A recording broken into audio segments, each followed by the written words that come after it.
but I want to take y'all back where it all started. Let me tell you about my city, a little town where I'm from, where everybody's southern raised, just as good as they come.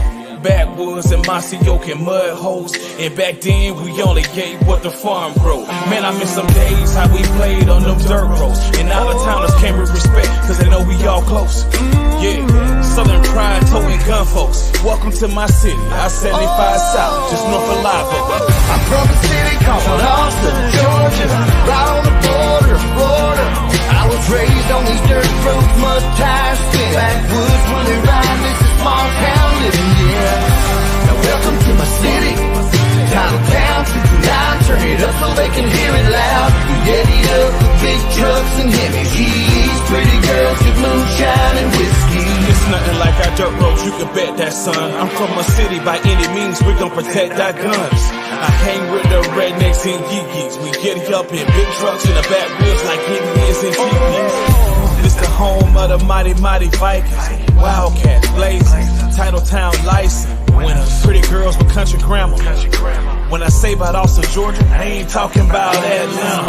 This a different type of city, where the woods are pretty, but get gritty. You hear me?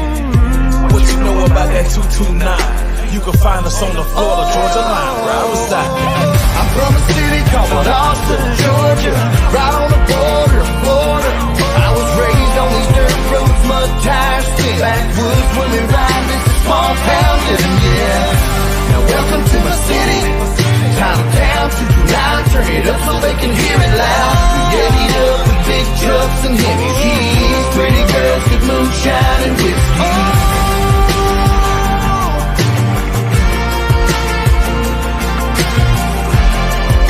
Moonshine and whiskey.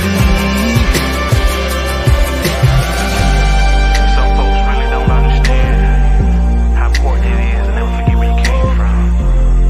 You know, when I say Lowndes County, man, I mean Lowndes County. I'm from a city called Austin, Georgia, right on the border of Florida. I was raised on these dirt roads, mud tires, backwoods when we ride. This is small town living, yeah. Now welcome to my city, downtown, 229, turn it up so they can hear it loud. We eddy up with big trucks and heavy G's, pretty girls with moonshine and whiskey.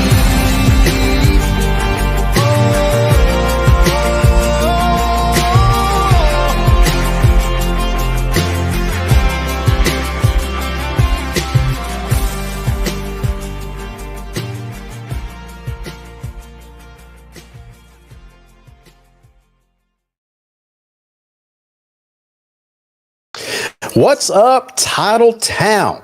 We are on the eve of the game of the year that we all look forward to every single stinking year, don't we? Don't we? Absolutely. So welcome to all of you sports fans all across Title Town and all across the nation. After all, we are one Lowndes, one nation. We are the Viking Nation, and tomorrow night we're going to roar like this town has never heard before. You know why? Because Lowndes has gotten their swagger back. Thanks to these seniors leading the way. Man, I feel so good for these seniors. After all the things they've been through the last 4 years, they rise up from the ashes like a phoenix. Am I being overly dramatic? I don't think so. I don't think so. So there's a lot on the line tomorrow night. We're going to get into all that as the show progresses. And so we got a doozy of a show for you tonight, guys. A doozy of a show. We're going to talk about the Winnersville Classic, obviously. We're going to talk about the Christ Makes Winners rally and some of the things that you've heard around that. Some of the things that I shouldn't say some of the things. Just about all of the rumors that you've heard around that are just not true.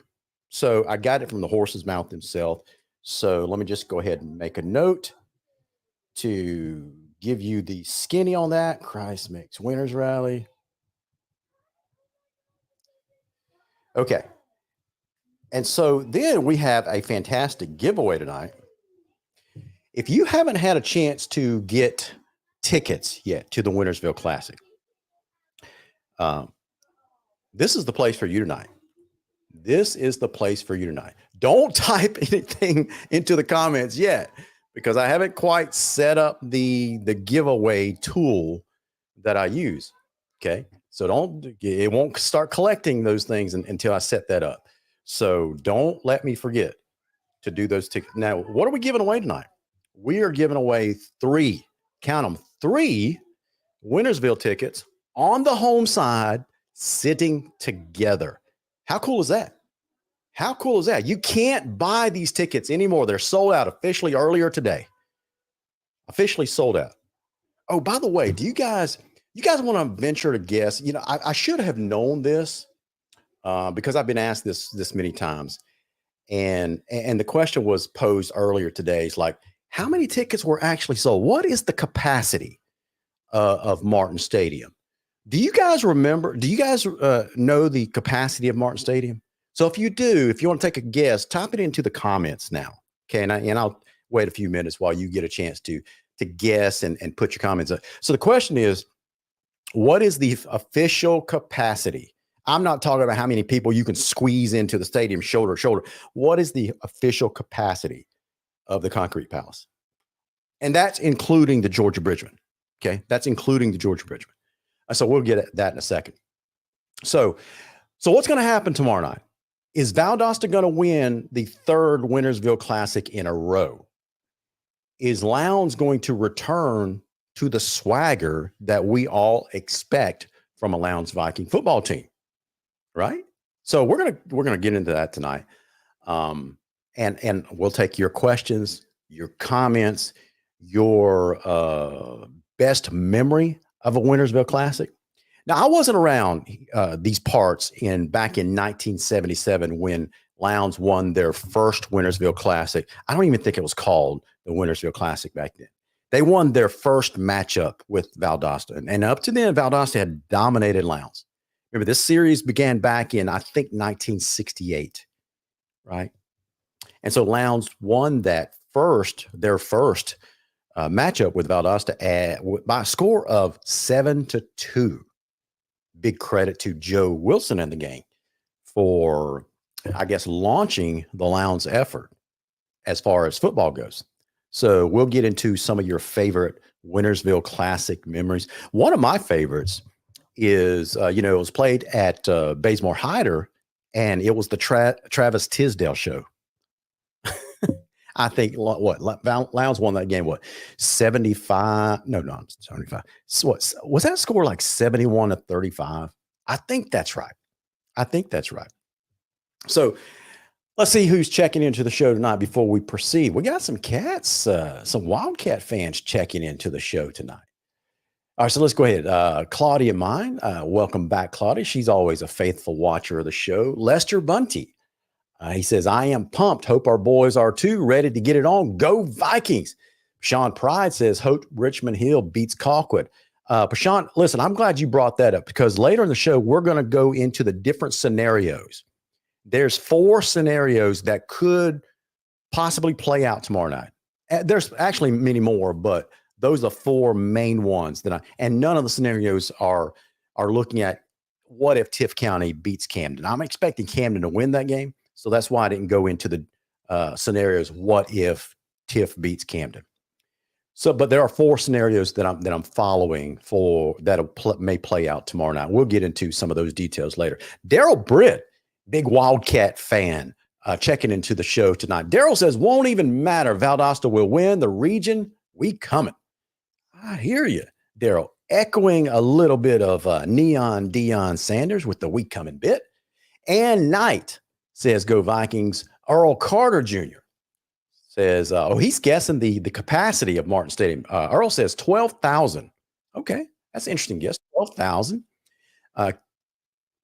Condra, is it Condra or Candra? I'm going to say Condra. So, Condra, if your name's pronounced Candra, just let me know in the comments. I apologize if I didn't get it right. But Condra Brown says, go Cats. Another Wildcat fan. And I'm sure there are going to be many, many other Wildcat fans checking into the show tonight. RJ Ramos says 12,500. He thinks that's the capacity.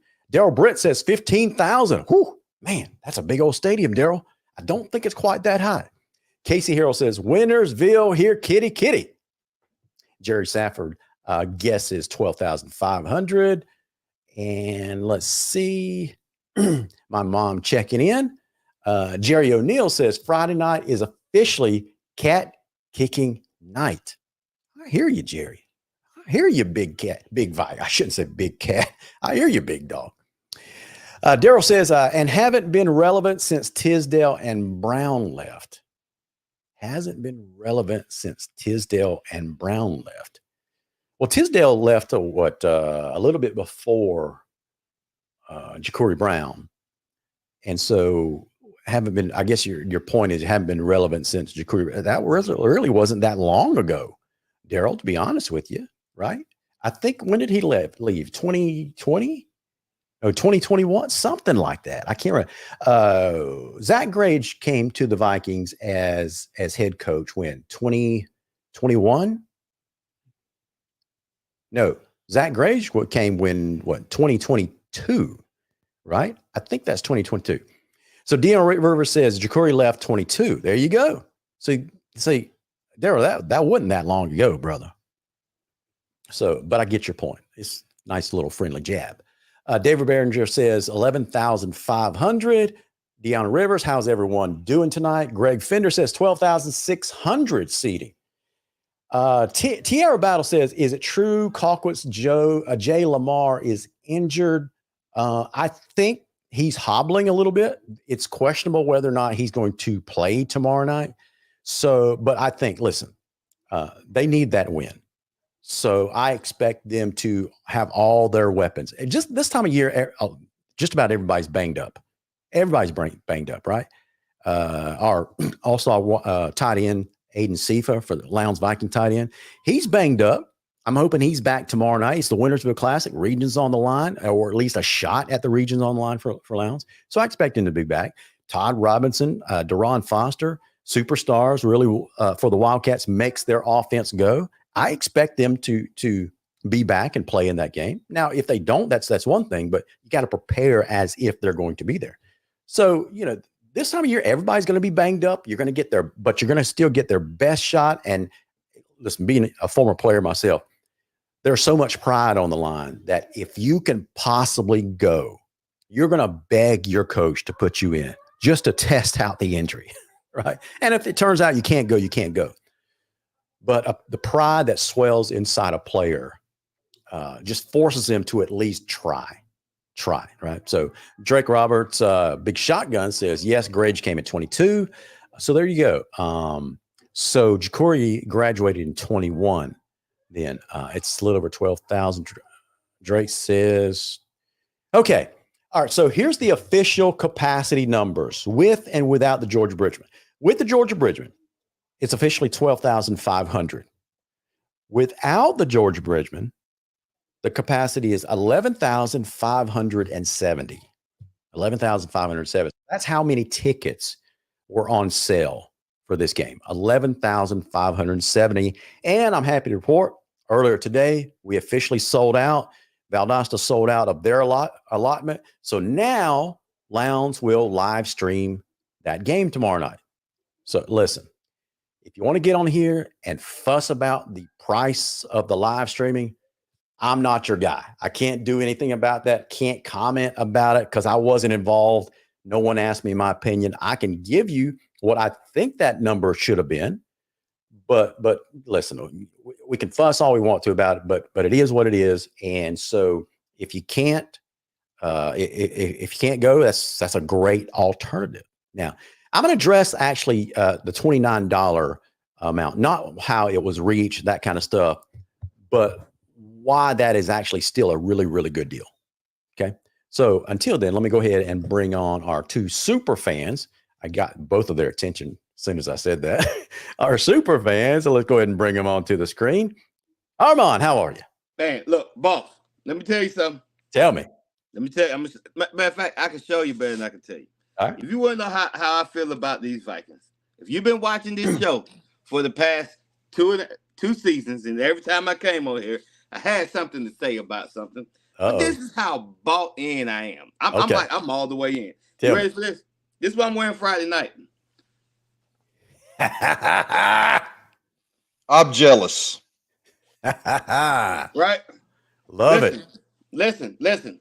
I ain't got to like it, but it's like when your kids bring home those things to buy. Yeah. I bought countless candy bars and pastries that I'm not gonna eat, and I buy it just because it's my kids or it's my friends. I just want to support them. Hold That's on how a I minute. feel about that shirt. Hold on. Time out. Uh-huh. You buy pastries and food that you don't eat? What is wrong with you? Man, like that stuff be nasty, Larry. I tried. I don't know, man. Some of that schoolhouse candy bars that they sell, it's pretty dang good. Well, I've gotten a little older. I try not to eat as many sweets and stuff. Or the cookie dough that sits in the deep freezer. That cookie dough that's sitting in the deep freezer that I probably didn't throw away till after the storm, and I had to throw it away. Yeah. It's this, but I did it just because it's my kids and I love them, or it's my friends' kids and I love them. So that's why I bought it, and that's how I feel about the shirt. That's the model that these kids have bought into. That's what's gotten us to an 8-1 record this year. So guess what? I'm all in. One more time. Next time you see it, it'll be on the side. But compete. That's right. Compete. That's right. Okay, so let me go ahead and throw this out there before we introduce Chase Garnto, the other mighty super fan there. Let's see. Okay, so I just set up, Armand stalled long enough to allow me to set up the giveaway tool. And here's how it's going to work, guys. So we are giving away, I don't know if you guys heard me announce this a while ago, but we are giving away 3 tickets to the home side, and all 3 of them are sitting together. Right. So this is courtesy of Michael and Joey Broadwater. Michael is a longtime friend of the show, longtime supporter of the program, used to be an integral part of the Viking Touchdown Club and the Breakfast Club there. He is also the associational minister of the Valdosta Baptist Association. His wife, Joey Broadwater, is a fantastic physical therapist. So if you need physical therapy work, show her some love, use her services, that kind of stuff, because the Broadwaters are donating 3 fantastic primetime tickets free of charge tonight. So thank you so much to the Broadwaters. Now, in order for you to enter this drawing, okay, all you have to do is put into the comments, hashtag, people always get this wrong. So I'm actually, I'm actually going to put this on the screen right here and copy this exactly how it appears on the screen. No spaces, no nothing, just like that. Go Vikings. And I don't know why in the world my color is messed up tonight. Hey, quick question. Are we giving away like those tickets individually, or is like one person wins all 3? I was thinking one person wins all 3, just because they might have a kid they want to take with them, 2 family members, that kind of stuff. Because hardly anybody just goes to a game by themselves, right? Yeah. But so that's what I had a random trivia question. Okay. But concerning the Winnersville Classic, maybe we give them something else. We give them a shirt or something. Yeah. If they get this trivia question right. Okay. All right. Ready for the question? Tell me, man. All right. In 1997. Oh boy. The Lowndes Vikings beat that team that used to be on Far Street that now resides on Perimeter, 14-7. Who scored the 2 touchdowns? In what year? 1997. 1997. Man, I wasn't even in high school, bro. I know you wasn't. But man, that's a tough one, dude. I know it's a tough one. Oh my gosh, man. People are Googling like crazy right now. Okay. Somebody who wrote in stone tablet with chisels, let us know in the comment section, because none of us are that old. I mean, maybe with the exception of Armand. Hold on. We got some Halloween dresser uppers that are about to photobomb here. So go ahead. Let's get it on. Come on. Hello. All right. So next, show off their Halloween costumes. I like it. And I don't know what we have here. Oh Lord. I got no words. The zaniness that goes on at my house, man. Oh my gosh. Godwin house be lit. So anyway, all right. So we kind of messed up my train of thought here. What were we even talking about? I don't know. You was going to introduce me. Yeah, I gave the question, and if they get it, it's a shirt on me. Get you a Viking shirt on me. Tell me who scored the only 2 touchdowns in the 1997 Winnersville Classic. Okay. Only 2 touchdowns in the 1997 Winnersville Classic. The score was 14-7. That's the first time that we beat them in 12 years. That snapped the streak. Yeah. And the same person scored both touchdowns. Gotcha. Okay. What you got, Chase? Hey, man, listen. I ain't worried about nothing from that Far Street bunch over there that used to be over there. I ain't worried about nothing out of that stadium over there on Patterson Street. I ain't worried about nothing about that school on perimeter. Okay, so all right, so we got some guesses. I'll go ahead and do you want me to give them a few more minutes, see if there's other guesses? I mean, there's a handful. Yeah, you can try. Yeah. All right, we'll give you guys what now? So you want me to go ahead and say the names out? People posted. All right. Candace Marie says Tim Harris. She also said, now I don't know if you want to take multiple guesses, so you know, Candace gives you multiple. She says CJ Lofton. Nope. Travis Hart says Jay Ratliff. Nope. Okay, so all right, so that's 3 names off the board, and I think that's it so far. Yeah, so Gene DeTemple says very kind of the Broadwaters. We don't need the tickets, but that's very generous. Thank you so much, Jen, for pointing that out. Very good. Jeff Dasher says, I can tell you. Jeff was on that team. Jeff was on that team. Does he qualify? Can he shout it out? Yeah. Candace is just throwing out names now. She says Ed Mack. Nope.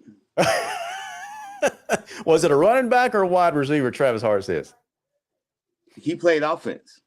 He played offense. Okay.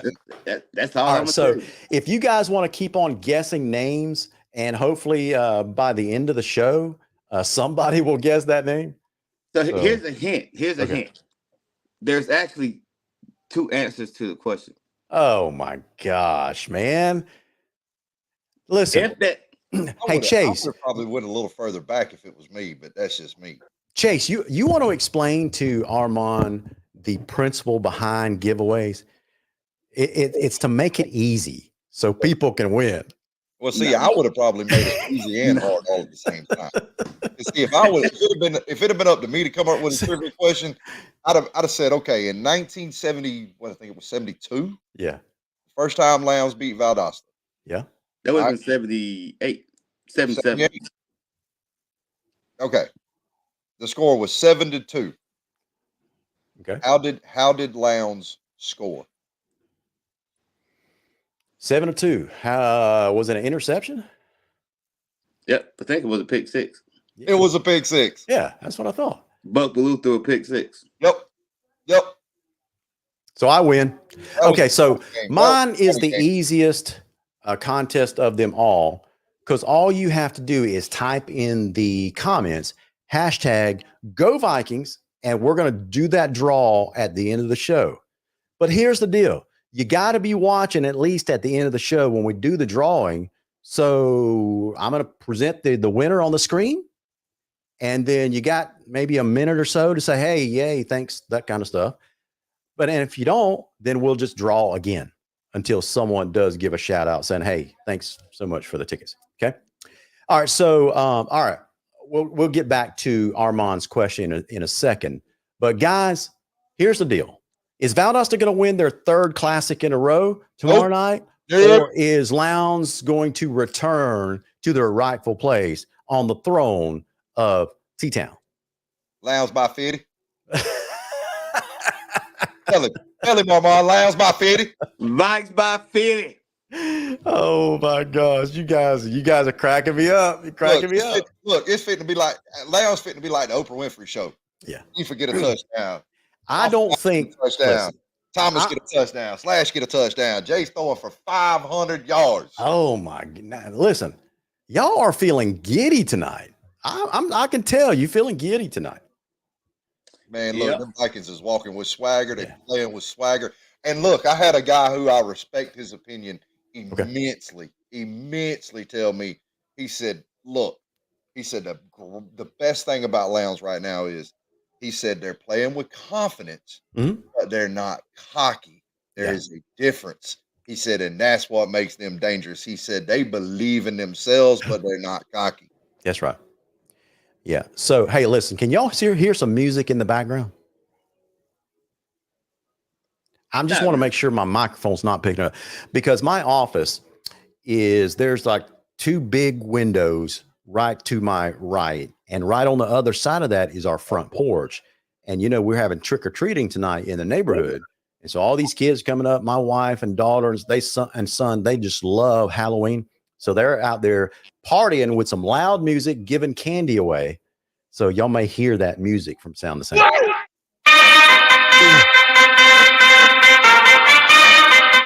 Listen to Jace with the Listen to Chase with the sound effects. Hey, listen, I'm gonna one up you, man. Check this out. Oh man. Oh, see, I can't do all that. I like that though. I need that on my entrance. Whenever you bring me on the screen, I need that behind me as my entrance. Absolutely. Listen, I do think Lowndes is going to win tomorrow night. I don't think it's going to be about 50. I think it's going to be a much closer game than you guys are thinking it's going to be. I don't know, man. 3 players suspended as well as their injuries. I don't know, man. That's kind of a hard sell, especially with their starting safety being. I hear you. That's a hard sell.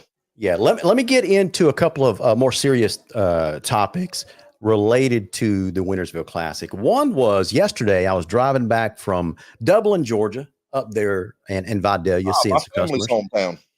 What's that? That's where my family's from. Oh, okay. Yeah, that's part of my territory now. Just picked it up earlier this year. So Dublin, Vidalia, that whole area. Spent the last couple of days up there. Was headed back home yesterday on the interstate. Got this call, and then I talked to several people, and they were all concerned, asking me, "Larry, did you hear the Christ Makes Winners rally was canceled?" And that's been an ongoing tradition for like 50 years. Yeah, something like that. And why was it canceled? That kind of stuff. So this is the first I'd heard of it. So as soon as I got off the call, other people started calling me. So I reached out to the FCA director. I think his name is Dave. What is Dave's last name? I cannot think it. Madison, Dave Madison. So I left him a message. He called me back a little earlier today. We had a fantastic conversation, and he says, "Larry, I just want to go ahead and address the rumors right away, because he says, I want to answer your question that you're not asking." And he knew it was on my mind. And so he says, "Let me just go ahead and address the rumors. They're untrue." He said, "The reason it got canceled is because simply the date and the schedule, because they typically hold it on Wednesday night, right? Which was last night. And it's the night before Halloween, and all the area churches basically have fall festivals. So their churches are filled with kids and parking lots and that kind of stuff. So there was so many churches that couldn't take part in that. So what the Christ Makes Winners rally does is sometimes they rotate this from church to church. And so they couldn't get these churches. I think it was typically held at Cross Point in some years. I think I've been told that Cross Point had a fall festival and couldn't participate in others. And then typically they rely on youth pastors that are in charge of pretty good sized youth groups to bring their youth to the rally. And so they listen to the speakers, that kind of stuff. And a lot of the youth groups could not participate because it was fall festival. They were helping about that. So they thought about moving it to Thursday night, which is tonight, which is Halloween. And a lot of those same youth go out trick-or-treating, have Halloween parties, that kind of stuff. And then the straw that broke the camel's back was many of his adult volunteers also backed out because of scheduling conflicts with Halloween and fall festivals. So guys, this was simply a scheduling issue. So some of the rumors were coaches couldn't get along. Untrue. Not true at all. So it was basically a scheduling issue. And so what Dave told me was they all realize this event is so important for this community, especially the youth in this community, that they're planning on rescheduling this for maybe next week or the week after, very shortly after this week, because they just couldn't get it done this week because of the scheduling and how it fell on the calendar. So that's all there was to it. Okay, that's it. So that clears that up. The second thing I wanted to talk about tonight was the $29 price tag for the live streaming event tomorrow night, the Winnersville Classic. And on the surface, I had the same initial reaction that many people had when they first saw it. You kind of swallow real hard. It's like, holy moly. But then I had a chance to think about it. Okay. And this is what and when I make these comments, please do not misunderstand what I'm telling you. Okay. I had no knowledge of discussions that led into this. I don't even know what they talked about when they came up with the $29 number. But I will tell you, just thinking about this, if you could go to the game, typically you don't go by yourself, especially a game this big, right? So you might go with 2 people, 3 people, a family of 4 might go, right? So if you buy 4 tickets at the gate for a family of 4, that's $48 right there. And typically you got to drive there, and you're also going to buy drinks and hamburgers and hot dogs and cotton candy and snow cones and all that stuff. It's not uncommon to spend $25 to $50 at the game, right? And so just think about it from that perspective. $29 is a big number, especially for a high school football game. But in perspective, your whole family can watch it. Shoot, you can basically invite your entire neighborhood over to your house and watch it for $29. Okay. Jason Anderson says, please tell me it's not on NFHS for $29. No, it is not. Lowndes does not participate in NFHS. That is a contract deal from host schools. Now, you might be asking yourself, so why does Lowndes appear on NFHS every once in a while? Like when Lowndes went to play Colquitt County, they appeared. And when Lowndes played Tift County, because those 2 schools have contracts with the NFHS network to live stream their home games. So Lowndes has no control over what provider they use. So when we go to play at a stadium that has a contract with NFHS, that's when we appear on that network. So you will never see Lowndes broadcast a home game on NFHS network, with the exception, it may be on that network if it's a playoff game. Because as soon as the playoffs begin, the GHSA takes over basically the rights to the stadium. And the GHSA may allow NFHS to come down and broadcast that game. It's out of Lowndes' hands. They have no say-so basically when the playoffs begin. Okay. So that's basically the NFHS. Okay. And Candace Murray hit it right on the head. The reason why we don't go with NFHS, you don't make a profit. They basically charge $11.99 a month, and the school gets a portion of that. Let me say that again, $12 for an entire month. So yeah, schools aren't going to make any money off of that at all. Yeah. Maybe. Yeah. So now I think what Jason's unspoken question was, how's the quality of the streaming going to be tomorrow night, since it's not on the NFHS network? That's unknown.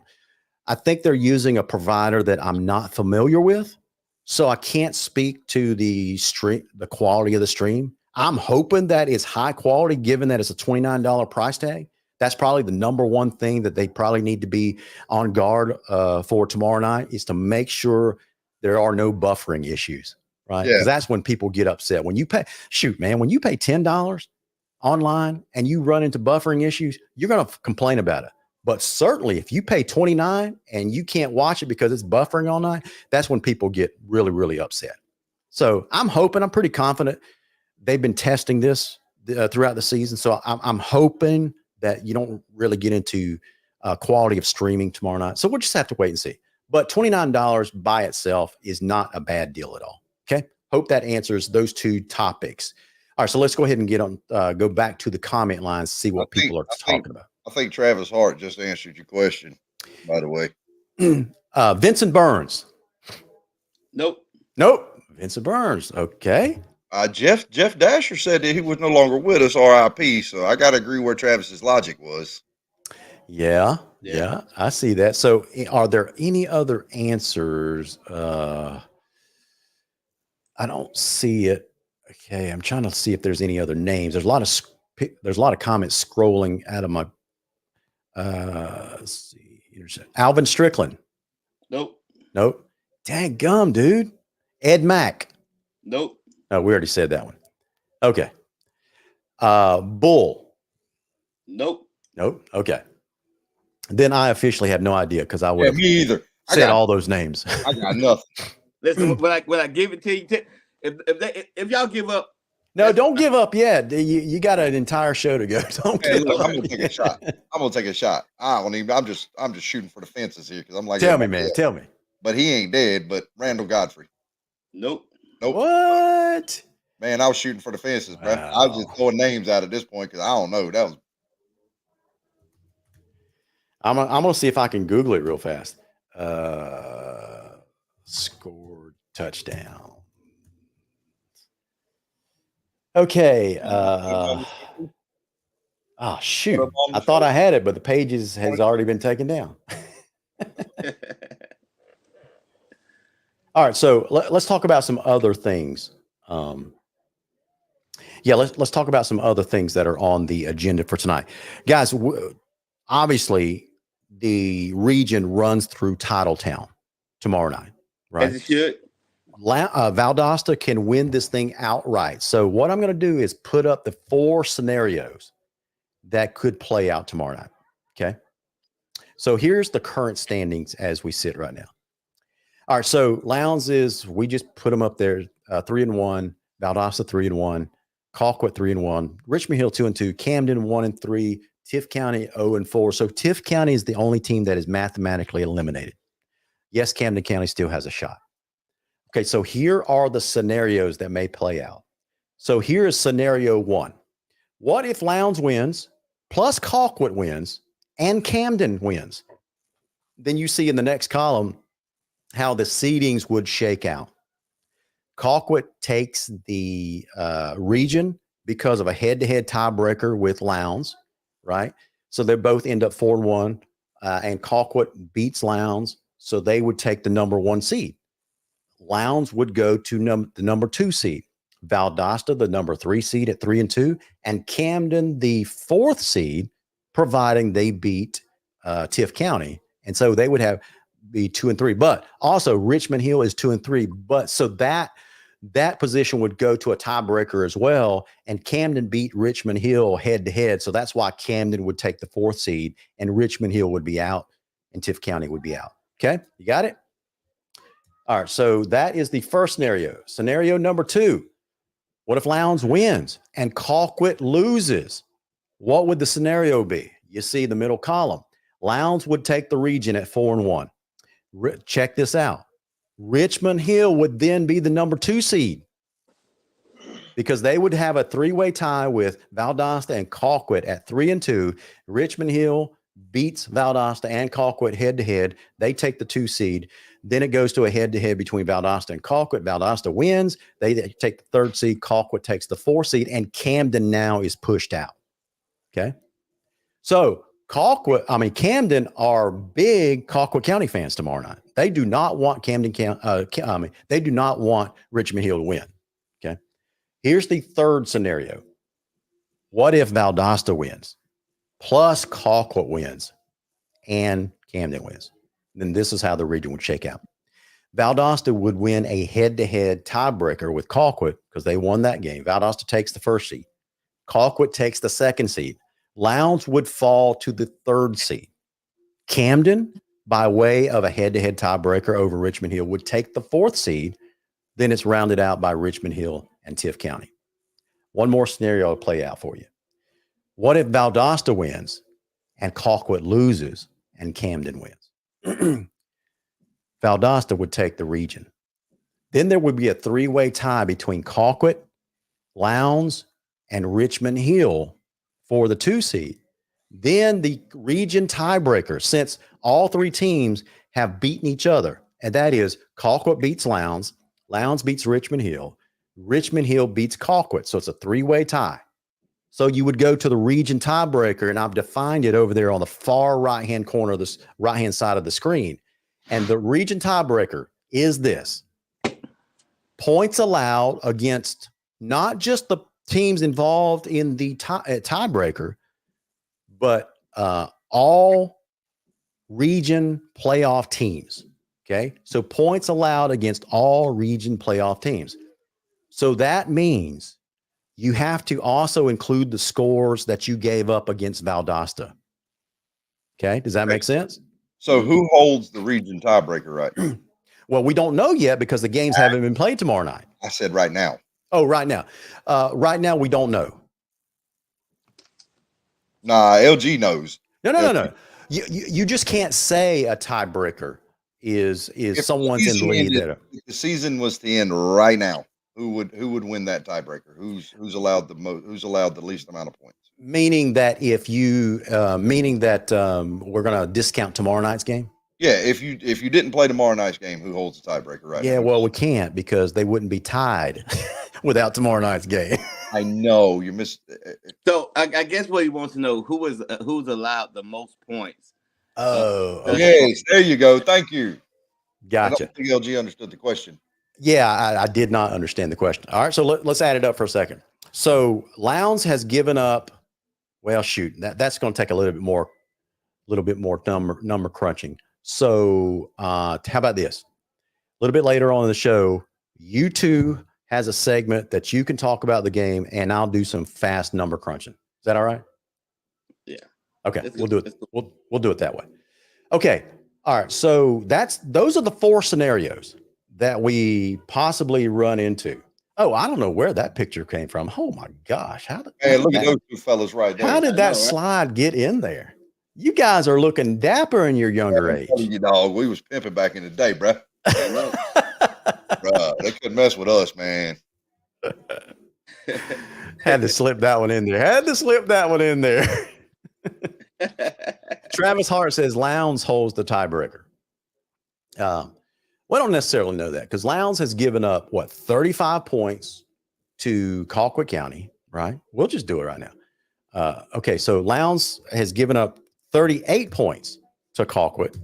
Has given up how many to was it 14? No, 7. Yeah, hold on, let me bring up the scenario again. Okay, so it's between how many did we give up to Richmond Hill? 7? 7. Okay, so we've given up 45 points. Okay, so remember that number, 45 points.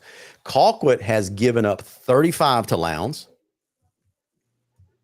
and 7 to Valdosta. That's 42. That's 42 points. So we're 3 points behind right there. Right? Is that right? They gave up what, 14 to Tifton? Yeah, so Richmond Hill gave up 14 to Valdosta. They gave up 20. How many? 28 to us. Yeah. So they've given up 42 points in just 2 games. Yeah. So we're behind by 3 points to both of those schools. I think we're actually up, Larry. Wait, those are only 2 games. So we gave up 38 points plus 7 to Richmond Hill. Yeah, but we played Tifton. But Tifton's not a playoff team. Oh, it's only to the playoff teams. Oh, okay. Only the playoff teams in the region. Gotcha. Okay, yeah. So that's why. So that's basically we're only counting 2 scores, two games. Gotcha. So we gave up 38 and we gave up 7. That's 45. The other 2 schools gave up 42 each. Gotcha. Okay. So we're behind. David Griff says 104 totally. Where are you getting 104? You must be counting up all the scores for all the games, including Camden and Tift County. Okay. You got to remember the region tiebreaker is points allowed against all region playoff teams, not all region teams. Okay. So that's the big difference there. Okay. Okay, so if Camden were part of this tiebreaker, then we would, and if they had, in this scenario, if they were eligible to make the playoffs in a tiebreaker, then they would be included as well, but they're not. Okay. All right, so let's go to the comments. Claudia Mine says Valdosta High is unhealthy. Okay, I can see that. Jason says, but are you including teams that are not in the playoffs? No. Isn't it still up for determination who will make the playoffs? Yes. But the question that was posed to me, Jason, was if the season ended today and we had to make a decision today and these teams were tied, how would you do it? Well, who's ahead, who's behind? That's why we went through that exercise.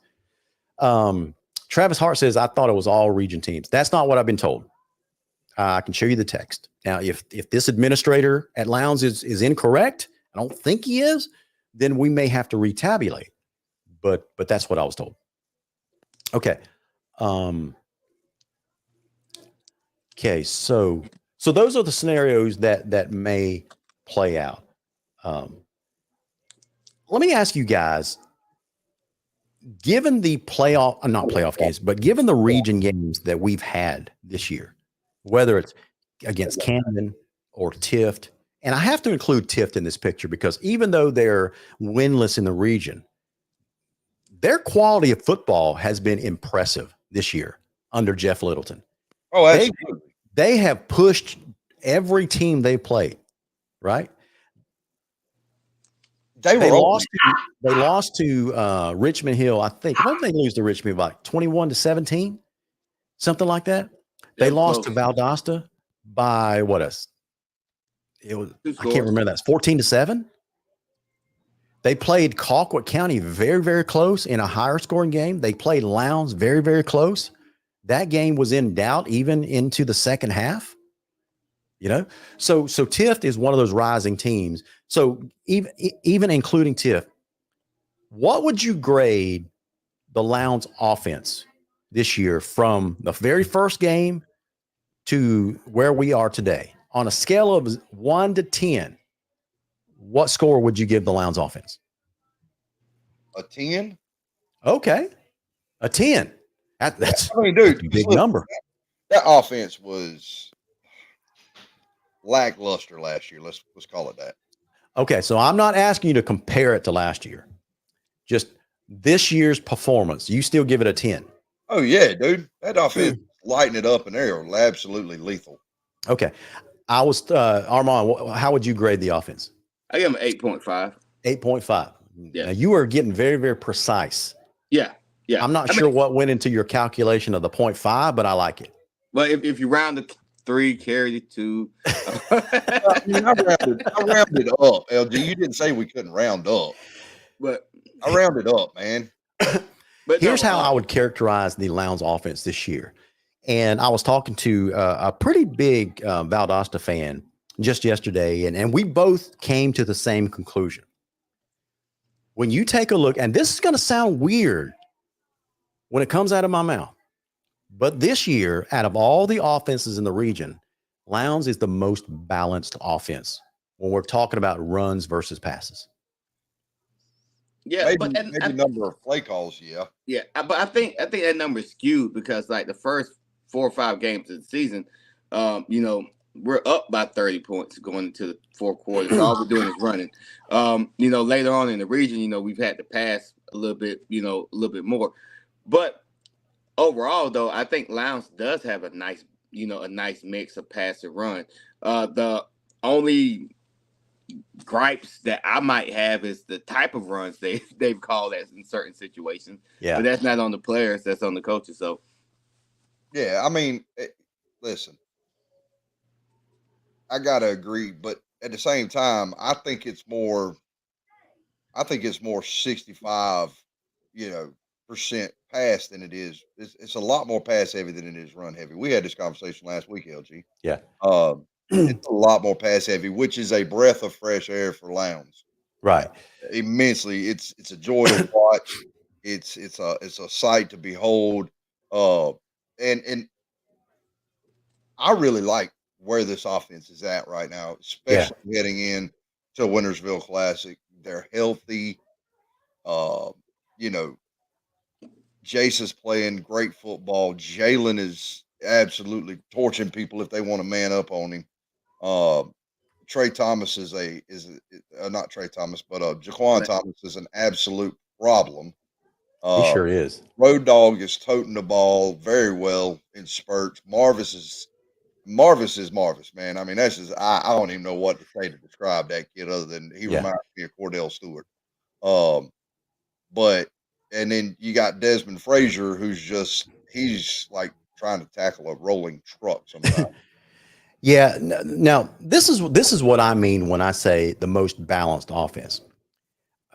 In years past, as far back as I can remember, Lowndes was probably considered a one-dimensional offense. Would you agree with that statement? Oh, absolutely. Yeah. Yeah.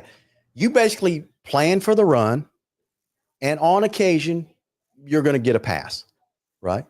But this year, defensive coordinators, opposing defensive coordinators, they have to account for the pass and the run. And I think that's what makes the Lowndes offense so lethal this year, because you can't just shade it to one scheme versus the other, run versus pass. You got to account for both, right? And you got to account for multiple weapons in the run game, multiple weapons in the pass game. Yeah, exactly. I agree with Candace. In the past, it was run, pass, run, pass. Run. Okay, now we'll pass. Yeah. So now one thing I'm hoping to see tomorrow night is Aiden Sifa back. I'm hoping he gives it a go. A big unit. Even if he can't, even if he's not 100%, just his presence on the field, a DC has to account for his presence. Hey, you got to respect his ability. You got to respect it. Yeah, he's a walking mismatch. You know, he's lined up whether he's in tight, on the outside, in the slot. He's a mismatch for anybody. You know, he's 6'5", got a looks like a 7-foot wingspan. So his catch radius is off the charts. I will say that between him and Jalen, it's allowed my Iron Viking, who I told y'all was going to be clutch, right? Yeah. Mr. Thomas, that's what we're gonna start calling him, Mr. Thomas. It allows him to get that mismatch because he has the speed. Yeah, and he's blowing by people, getting open. So they play like a complementary style of offense. And then just when you think they got you all spread out, next thing you know, you got Road Dogg coming. You got the Brinks truck rolling downhill, and then you got wait a minute, we got Marvis. Where's Marvis Parrish? And it's like they have so many options. It's like a real good buffet. Yeah. So. All right. So Lowndes has got just about 1,500 yards passing on the year. But let's talk about some of these receivers, man. This is what we're talking about, this multiple attack. Yeah, it's got to almost be close to a record or something, isn't it? It's got to be. And I'll tell you what's got to be a record is to look out on that field and see Lowndes 5 wide. And you've seen that in a lot of games this year. And I love it. And you got to account for it. So you got 5 wide, and then you got potential running backs coming out of the backfield. That's you got all kinds of weapons out there, right? And so on the receiving front this year, you got 1, 2, 3, 4, 5, 6, 7, 8, 9 players that have catches this year. Now, the big four, actually the big 5 are Jalen Carter, Jaquan Thomas, Aiden Sifa, Marvis Parrish, and Aleem Brown. That's a lot of firepower to account for. Okay, hold on. Time out. There's a comment. Uh-oh. Please, Junior Lewis, please put that comment up on the screen. Junior Lewis, he says. Please put that comment up on the screen. All right, so let me find it because it's kind of scrolled off my screen. Junior Lewis. Okay, here it is. This one right here. Please. Says Valdosta will have Carter in double coverage all night. Please do so because that's going to open somebody up. Please. Thank you. Please. Oh, for the love, man. Come, bro. No. Please, Junior. Man, please. Please. Tell Coach Felton to double, triple team Jalen Carter. Tell him he better send 2 corners and a safety over there on that side. Wherever number 14 is, he better send all the help he can money. I promise you the Waffle House don't ever shut down. It is always open. I thought it was funny that all 3 of us almost simultaneously, please do it. Shade a safety over there. Put 2 corners on him. Do it. Please. Hey, that all-star special. Oh, yeah. Oh, man, he fit to give it to you with scrambled eggs, a waffle on the side. I know. You scattered, smothered, covered in chunk. Now, I know why he said that, because last year, Jalen was a featured receiver. Yeah. Last year. And he hurt him. He hurt him several times. Yeah, he did. He burned him several times. That's right. But all kidding aside, just trying to be as objective as possible. Some of our receivers this year have benefited by double coverage on Jalen. Oh, yeah. At least shading safeties to his side, right? Yeah. We've seen that. Oh, and so that's why, guys, we're not trying to be flippant when we say, please double some of these receivers, because that opens somebody. We've just seen it throughout the season. Mm-hmm. That's why we say stuff like that. But it's not a pick on anybody. In the past, let me point this out. In the past, you go back a few years. Okay, let's go back a few years. In the past, when we had a big time receiver, I feel silly now. Candace says that's Jalen's uncle. I just like to comment. I thought it was. I just had to have something to go on, Candace. My Pat McAfee wanted to boil over in okay. Junior, I just assumed that you were a Wildcat fan, so I was ready to pounce. So my apologies. My apologies. But you know now, some of Jalen Carter's kinfolks was they were Wildcats now back in the day. But anyway, I digress. So you go back a few years. All right, Lowndes had a big target wide receiver. Yeah, okay? That was all Lowndes had on the boundaries. One big target wide receiver. Yeah. So you could bracket him, you could double him, you could shade him with a safety, you could do all that kind of things. So you didn't have to worry about nothing else. Now, I promise you, this ain't that Lowndes team. Now there is a wild card in this. What's that? And that is the Valdosta defense. Adam Carter himself said that Valdosta's defense is going to be the best defense that we've played all year. Is that the same defense that? I'm just telling you what the man said. Hey, man, I'm just saying. You can't say the sky is blue and then turn around and say, well, the sky is cloudy. Yeah. It just don't work like that. All I'm saying is you cannot say that's the best defense that we're going to see all year.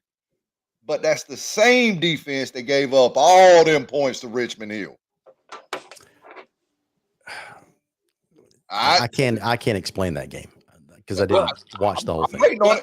I did listen to that game, and but at that point, like those it was like 14-14 going into the late in the third.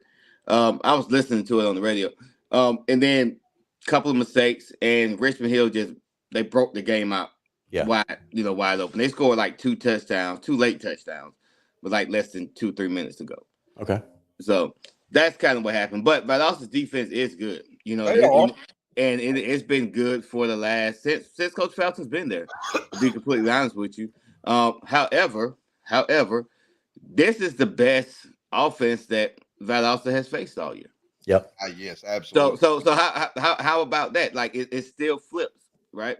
And this just might be the best defense that Valdosta has faced all year. And then when you throw on top of that, listen, I said this at the beginning of the season, Valdosta would go as far as Todd Robinson can take him, right? He's hobbled, same thing with Watson, and Fennell is good. Marquise Fennell is good. He's a sophomore. It's a name to know. If you don't know his name by now, he already has over 1,000 all-purpose yards as a sophomore. So they have talent. They have talent all over the field. It's going to be a good game. But I think right now they're running into a Lowndes team, as Chase said, is confident. They're talented. And it shows. And not only that, they believe in each other. They trust in each other. And that's a dangerous combination. And they're gelling. They are gelling at the right time of the year. Yeah. So, listen, as much as I like to say Vikes by 50, I really mean Vikes by 50 this week. I'm telling you, like they are You ready. are pretty adamant about that. Yeah. Guys, I would love to be on that 50 bandwagon. I just don't see it. I agree with Adam Carter. I think this is the best defense that we're going to see up until this point this year. I think we played the best defense we're going to see as far as run defense anyways. Who's that? I think Colquitt County had a better run defense. You think Colquitt had a better run defense? I think Colquitt had a better run defense. Notice I said run defense. Okay. But what about overall defense? Oh, no, they couldn't stop a forward passes. I mean, I think Jason's still throwing touchdowns in the hog pen. Valdosta has always had high quality defensive backs. They've had quality linebackers. I think their linebackers are a little bit undersized this year, but I still think they're quality linebackers. In years past, their defensive front has really been the anchor of their defense. And I still understand they're still pretty potent. They are, but they are not the elite guys that you had over there. Like the dude that went to Colorado, I can't remember his name. Saved my life. Oh, help me out, LG. He played. What, you talking about Travis Hunter? No, the defensive end the defensive lineman that went from Colorado to Colorado from Valdosta. Yeah, that I could not tell you. Yeah, you had Boo Man. You had Eric Brantley. You had a lot of guys over there on that defensive front over the last few years that was just absolutely dominant. They were straight up, pinning their ears back, and they were coming. Yeah, I think it was Eric Brantley that went to Colorado. Yeah, Eric Brantley was a difference maker on that defensive front. He really was. Even when the other big time DN was gone, Eric Brantley was still a problem. You had to double him every time. Absolutely. But I don't think that their defensive front is as good as that Eric Brantley bunch was. Yeah. Now, granted, I haven't seen them play, but just a handful of plays this year. So, I may be wrong. But I ain't going to ask a Wildcat fan that. You can believe that. They're going to tell me they got the Dallas Cowboy defensive line out there. But I know that they're talented. They got weapons just like we got weapons. I think this comes down to an absolute coaching battle. I really do think it's going to come down to a coaching battle. Yeah, absolutely. I do too. It's going to be Adam Carter's second Winnersville Classic, which he should have won last year. Lowndes was on top in the second half. Thank you. I think that second half kind of got away from us. Should have won that game. So it's going to be Carter's second year. It is going to be Shelton Felton's, I think, fourth game, right? Fourth Winnersville Classic, I think. Fifth. Yeah, he's 2-1, I believe. Okay, so I got a question. Yeah. This one's for Armand. What's up? What's the keys? Travis is killing me. What's the keys to Lowndes' defense being what's the highlights of Lowndes' defense tomorrow night that's going to bring us home? Huntley, 95. I was thinking you're going to have to lean heavily on 95. Yep, you got Thomas and Wright. They're going to have to stay disciplined. They just have to. They really just have to play their game, play discipline, and it's those like the Colquitt game, that face mask. You know what I mean? Yeah. They got to stay disciplined. If they stay disciplined, it's like you can't score on them. So if you're putting together a game plan tomorrow, you know what Valdosta brings to the table offensively. Yeah. We know Todd Robinson. I don't care. We know Todd Robinson's going to go. Okay, we know. Yeah. All right. But you think they're going to use his legs tomorrow night? Yeah, better. Yeah. They listen. I agree. He's going to at least try it. Yeah, and here's my thing. If you know Todd Robinson's going, how do you account for Todd on every play? Hit him every play with a spy. Hit him every play. That's kind of what I'm thinking. You got to have like a Munitin sit back in a spy position. But can someone like a Moon, and I really don't know this. This is a genuine question that I don't know. Do we have a spy on defense that can keep up with the speed of Todd Robinson? I'll say Malik Lane. He's fast, but he plays the star. It's not going to be one of those things where I don't think I would spy him. You know what I mean? I just don't think I would use a spy because that kind of takes that guy out of the play. Not with this. I agree with you. Not with the defensive scheme that we have. Yeah. So play that zone, but you just got to be physical. And every time he runs the ball, you know he's hobbled, right? You know he's coming off. Make him have to make those hard cuts. Every chance he gets, every chance you get, you lay it. You put it on him. You put it on him. And if you do that, they'll win. I agree. I don't think our defensive ends can allow themselves to be outflanked. Yeah. Tomorrow night, they've got to control the edge and force him, like you said, force him to cut. Yeah. To cut and go back up the middle where the teeth of that defense is. If we allow him to get outside, he's going to hurt us. He's going to hurt us. It'd be a long night. You can't allow him to squirt up the middle either, because that's how he killed us last year. Yeah. Yeah. So Travis Hart says, can that 3-man front do anything against them if Robinson plays? Yes. Absolutely. Yeah. We got to be smart about it. We can't stay back in a 3-man front all night. We have to shift in and out. Against Richmond Hill. Richmond Hill was a very, very strong running team, right? That's their bread and butter. We didn't stay in a 3-man front all night. We shifted in and out. Sometimes we went 4, sometimes we went 5-man front. And you have to do that kind of stuff throughout the course of the game. And you saw how well we play. And you saw how big Richmond Hill's offensive line was. Yeah. That's their bread and butter. And also, let me just say this. Valdosta hasn't changed much from last year as far as their offensive scheme, their offensive game plan, right? Yeah. And a lot of these kids, I would say 80% of these kids played that Friday night. Yeah. They weren't outclassed in any kind of way, right? And they remember what it feels like. And they are familiar. They've been playing against Todd Robinson since the 9th grade? Yep. So they know him, right? These kids played they know their opponent. And it's a rivalry. So they're gonna be amped up. They just gotta control it, contain it. You can't be too excited. Yeah. For the most part.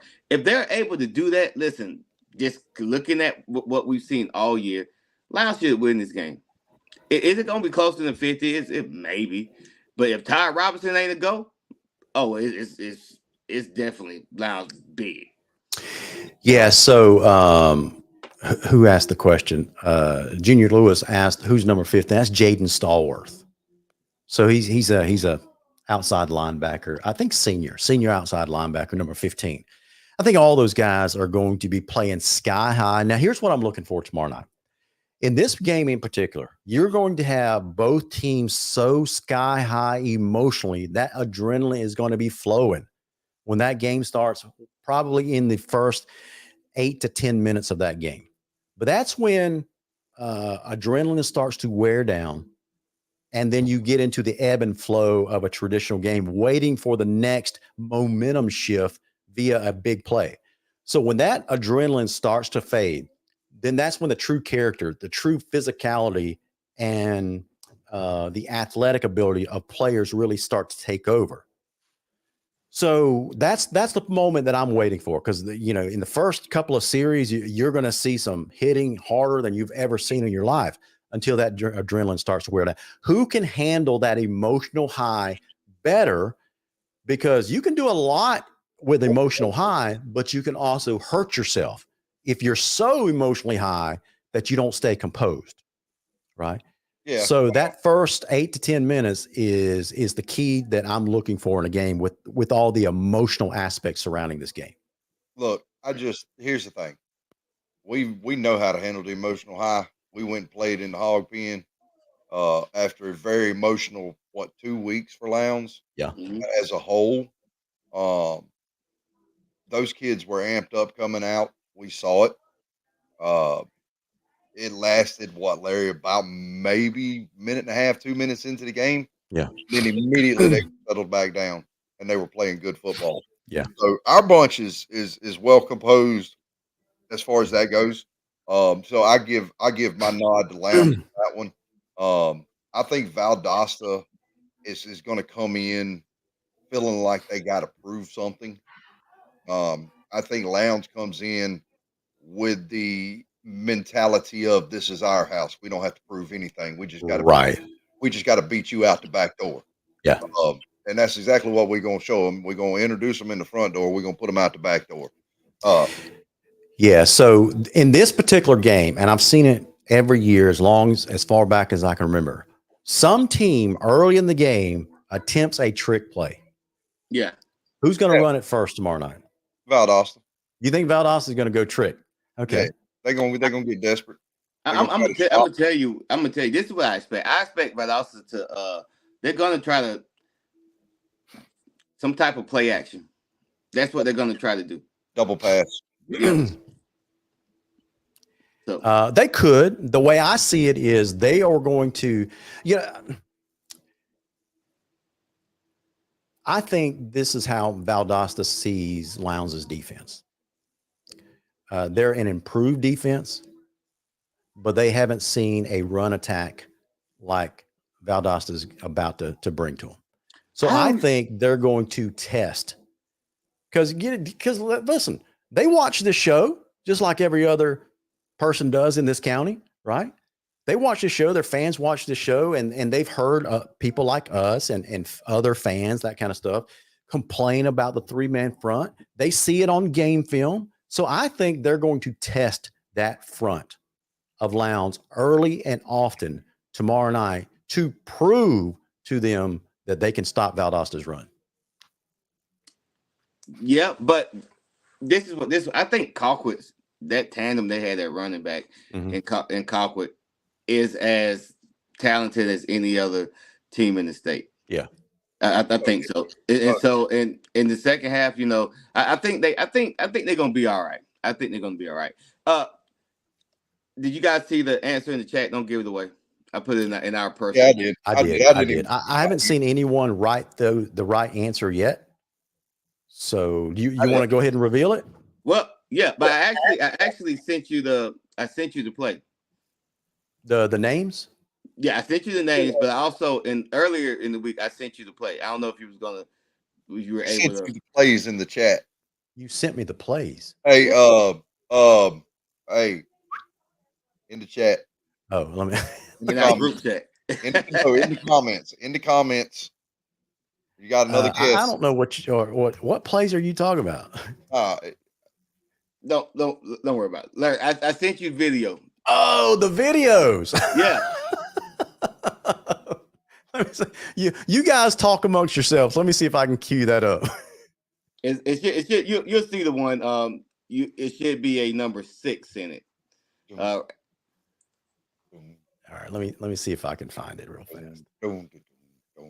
I did have it downloaded and I was able to put it on the computer, but we started talking and I forgot all about it. But so I'll go ahead and give the answer. Okay. Is that cool? Wait. Earl Carter. Look at his guess. Who's his guess? I can't see it. His guess is Marcus Bonner. That's correct. Whoa. That's not it. That's not it. But I'll just go ahead and play it.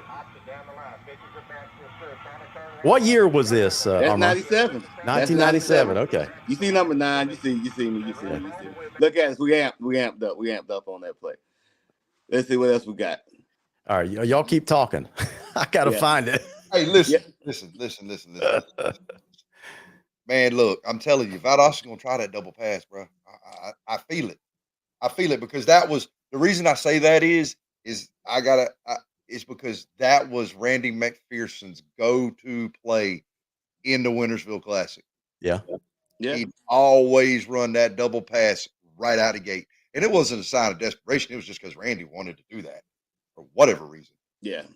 And I don't really, it's a trick play to an extent, but if you play disciplined football like me and you, like you talk about all the time, Armand, if you play disciplined football, the double pass really ain't gonna do nothing. That's not it either.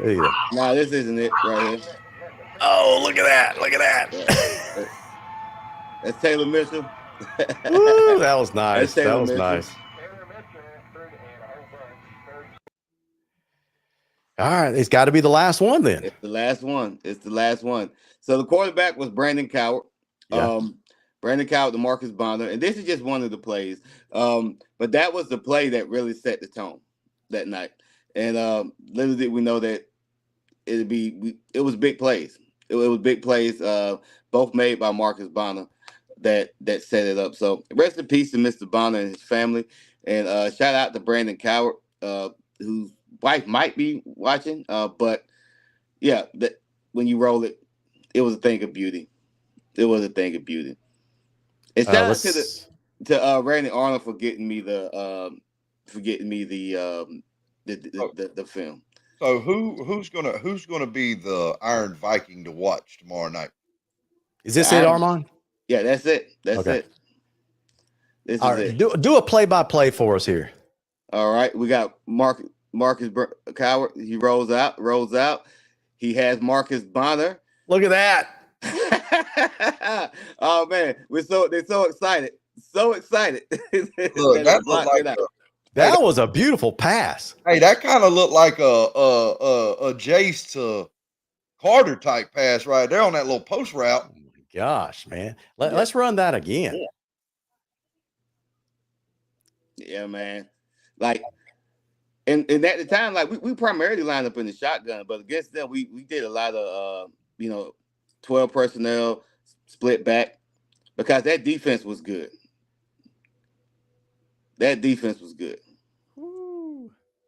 Hey, you guys see the how the logo on the middle of the field has changed over the years? Yeah. Oh yeah. You see that? Look at that. Yeah. That's a lot different. Yeah. Hey, you know who did the paint? Who's that? Coach Miller. He did it himself. Is that right? Did it himself. Wow. Yeah.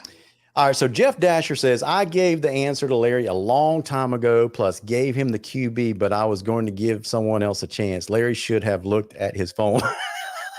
Did you send it to my phone, Jeff? He sure did. We said 33 minutes ago, he sent it to my phone. He said it had to be in the chat. That's true. Yeah. You got to follow instructions, Jeff.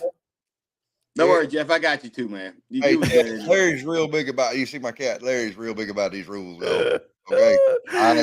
Oh my gosh. Oh my gosh. So anyway, guys, listen. I have a confession to make. What's that? Okay. My giveaway software crashed on us, so I had to re-queue it. So that means all the entries that were entered got wiped out. Sorry about that. Can't control if software crashes or not. So if you want to go ahead and enter for your chance to win tonight's giveaway, go ahead in the comments now, type in, just like you see in the lower left-hand corner of your screen, #GoVikings. Bernadette Robinson is quick out of the game. She's hoping that I draw it right now while she's the only entry. Hey, I got a question. Yes, sir. Kids, how we hadn't seen them all year. Okay. Think they wear the smoke grays tomorrow? The smoke, like gray top, gray bottom? Yes. I don't think so. Just because they have a silver helmet. I would that go, entire color combination would look okay. Look, I'd go smoke grays with the silver helmets. Smoke grays with the silver helmet. Okay, I can live with that. I can live with that. What do you think, Armand? There's gonna be white cleats. Unless they got black cleats to go with those smoke. Yeah, so I think that's just too much of a light color. Like from head to toe. What are we? Billy White Shoes Johnson? Yes, I like White Shoes Johnson. Man. But that's what I'm saying. So now I don't think that you go with this. You got the silver lids, silver britches, and let's roll with it. That's what I think. That's my preference. Yeah, Whatever they roll out in, it don't matter because Lounge by 50. Oh my gosh, you guys with the Lounge by 50. We gonna look good doing it. We're gonna look good doing it, no matter what we wear. As long as it ain't that golden black or whatever they call that color. It looks like sunflower yellow to me. What? Yeah, it looks like sunflower yellow to me. Oh my gosh. You know it's crazy. I don't own anything in that color scheme. I don't have a choice. Okay. You work for them. That's the label that pays you. Yeah, exactly. Listen, I got a quick story for you guys. So this was years ago. I'd gone out of town to where I think I worked over in Albany. And I didn't even think when I got up that morning, it was a Thursday, and I put on my normal work attire. So back then it was, I put on a pair of black slacks with black dress shoes, and I put on a yellow polo golf shirt. Okay. So I got back to town kind of early that day, early afternoon. And I remembered the Lounge JV was playing at Bazemore Hyder. So you can understand what's coming now, right? Yeah. So I go to the game, get in, sit on the visitor side where I'm supposed to be, sitting next to our fellow fans. And I want to say it was Andy Rogers. Maybe it was Andy Rogers that came up to me. And he said, Larry, what are you doing? I said, what do you mean? He said, well, it's a Lounge game. We're at Bazemore Hyder. You're on our side. You're one of us. Why are you wearing black and yellow? And he said it just like that. Yeah. Well, and I had no answer for him. I looked at him. I said, Andy, I have no answer for you.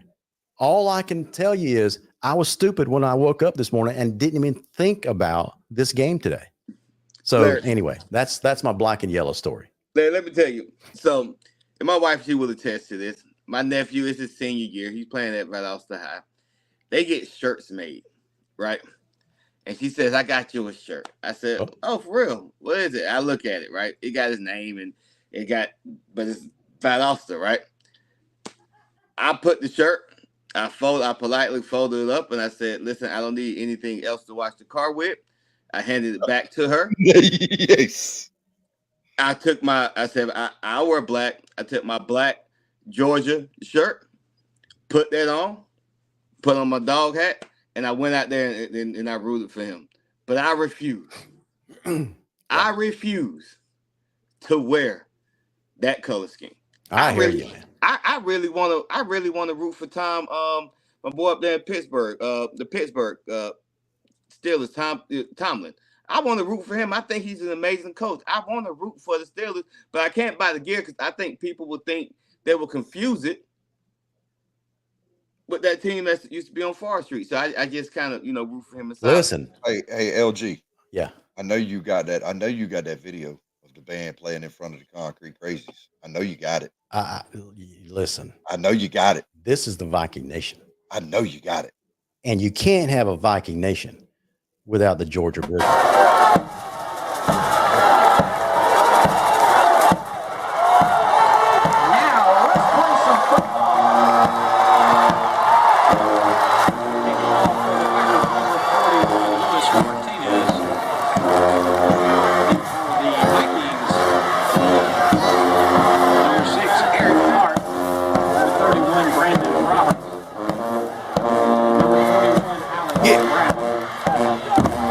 Rat style. Yeah.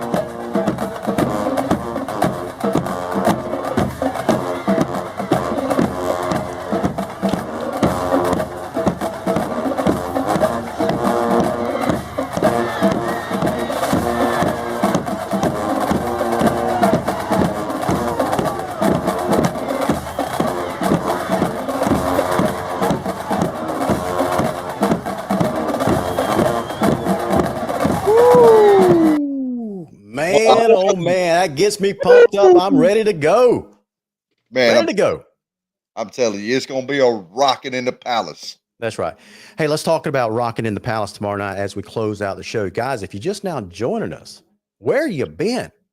But now that you're joining us, you got one last shot at entering tonight's drawing for 3 tickets on the home side to the game tomorrow night. You don't have to pay the $29 online streaming fee because you're going to have 3 tickets to join us on the home side tomorrow night of the Winnersville Classic, where we're going to see Lowndes return to their rightful place with a swagger to the throne of Region 16A. So all you got to do to enter for these chance to win these tickets is type into the comments, just like you see on the screen in the lower left-hand side of your screen. And that says hashtag Go Vikings. No spaces, no nothing. Just like you see in that ugly purple and white right there on the screen. Hashtag Go Vikings. Okay, so let's talk about one last topic before we close it out for tonight. And that is, guys, I cannot be any more proud of our fans than I was last week against Richmond Hill. On this show last week, we asked our fans to rise up, right? And make some noise outside of their comfort zone. And boy, did they ever, especially on that goal line stance. Oh, yeah. Oh, man. Listen. That place was loud. And they stayed. Absolutely. To the end. I challenged them to stay till the end. That's right.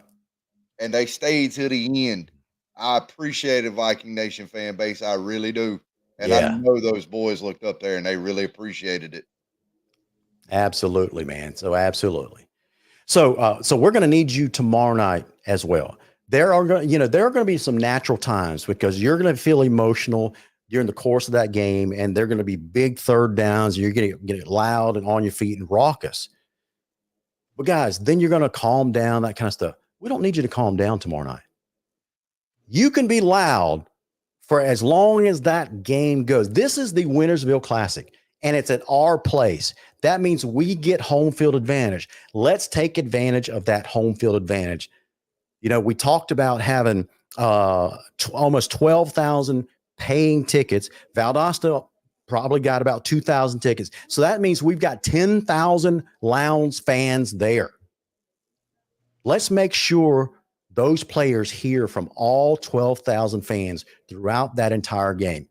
This is the Winnersville Classic.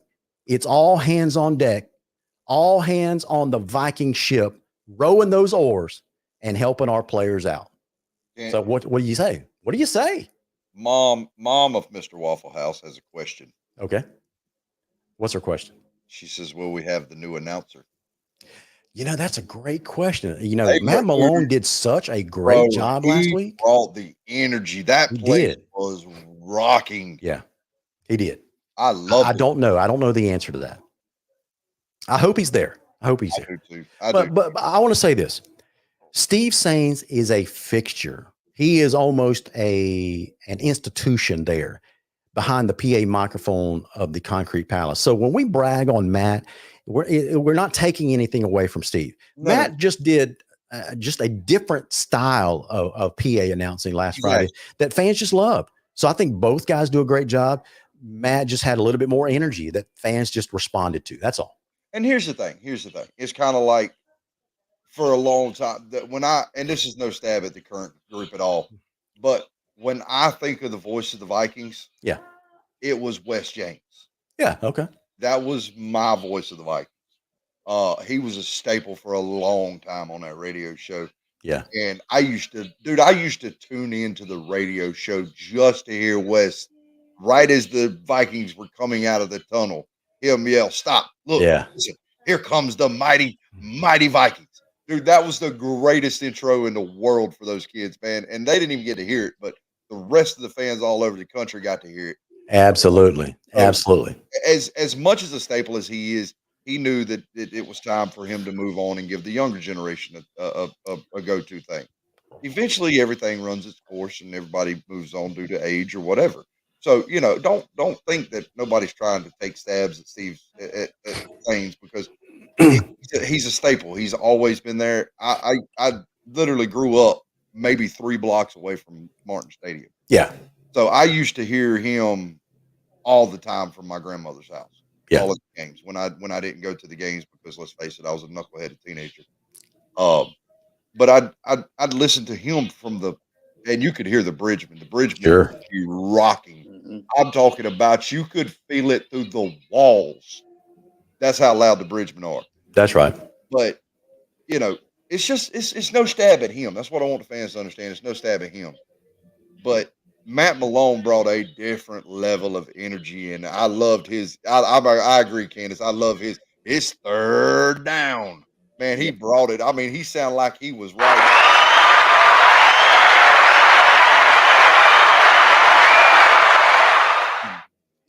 Quinn Rice, congratulations. You are the winner of 3 home side tickets to tomorrow night's Winnersville Classic. So, Quinn, what I need you to do is just write anything in the comments just to let us know that you're still watching.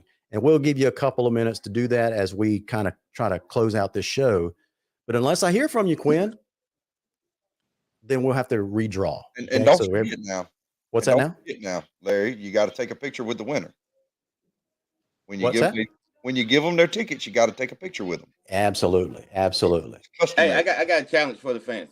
Everybody, put your pennies in your milk jugs or your water bottles.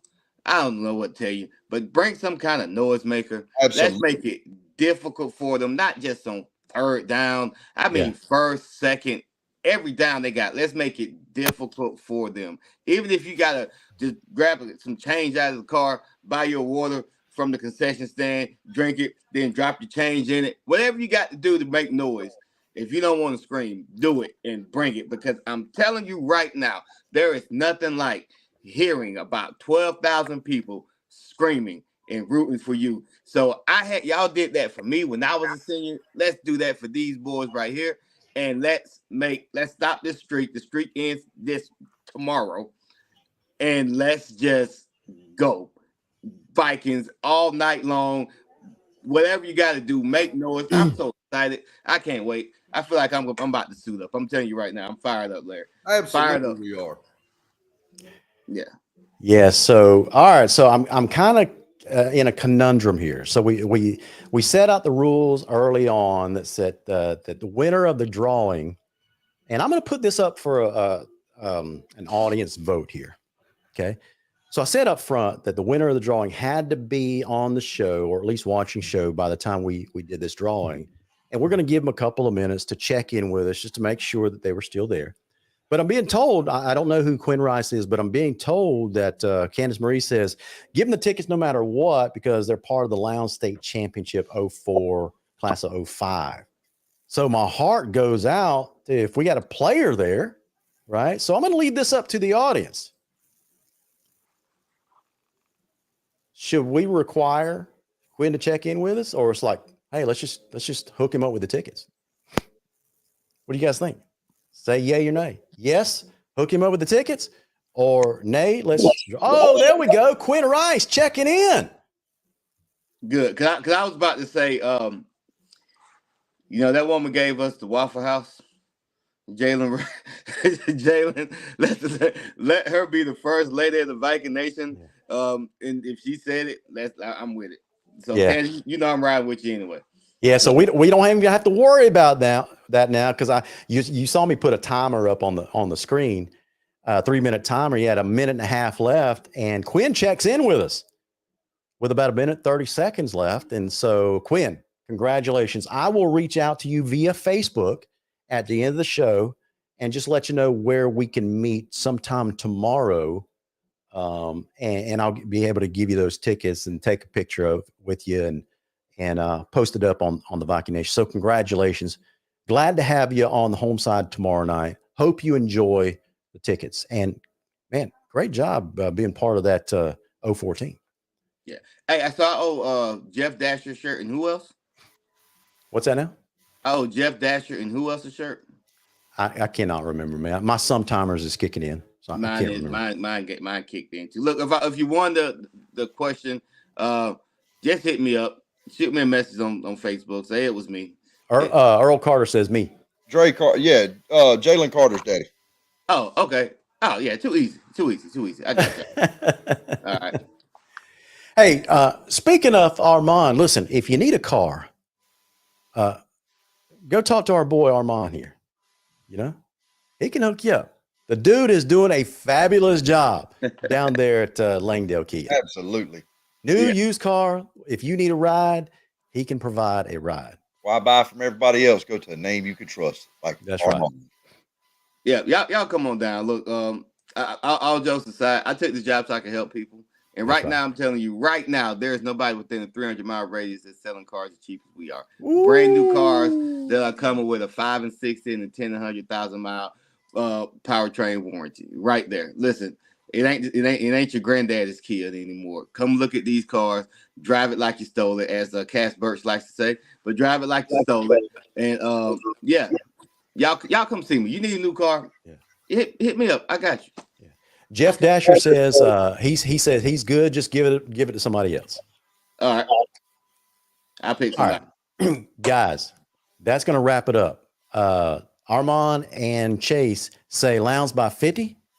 I'm not quite there. I think it's gonna be a very, very close game, and Lowndes is going to seal this thing in the fourth quarter and win by 10.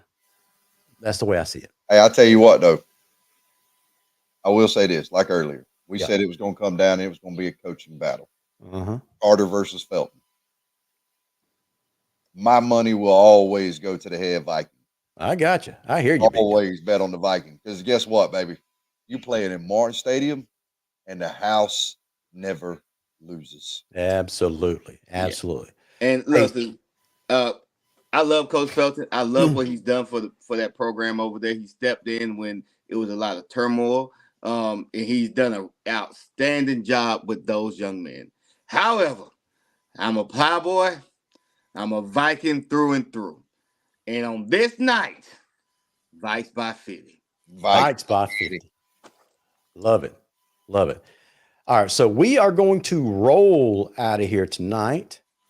And I thought it was so appropriate that since it's the Winnersville Classic, we're going to celebrate with a little bit of Valdosta GA.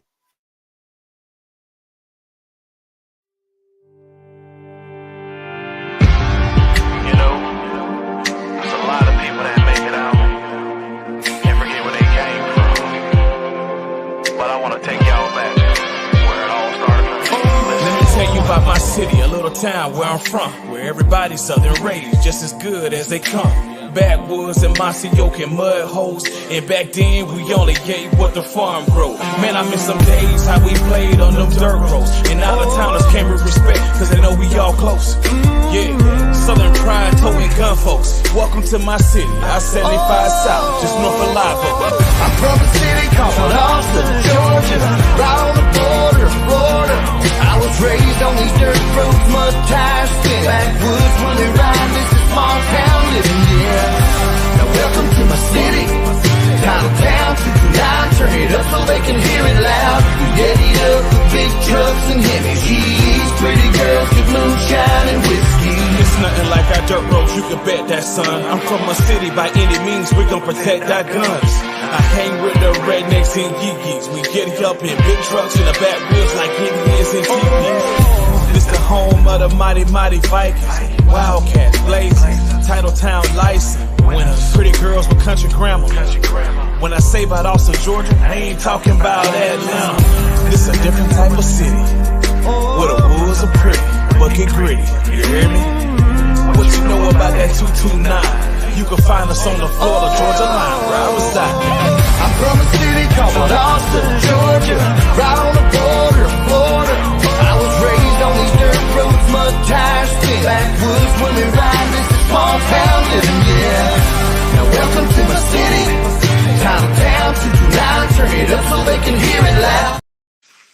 All right, guys, we're going to close it out for tonight. Listen, as always, may God bless every single one of you, keeping you safe to and from the game tomorrow night. On behalf of Armand Williams, Chase Garnto, I'm Larry Godwin. You've been watching another great episode of the Viking Nation Live, the Winnersville Edition Classic. So, as always, go Vikings. Go Vikes. Go Vikes.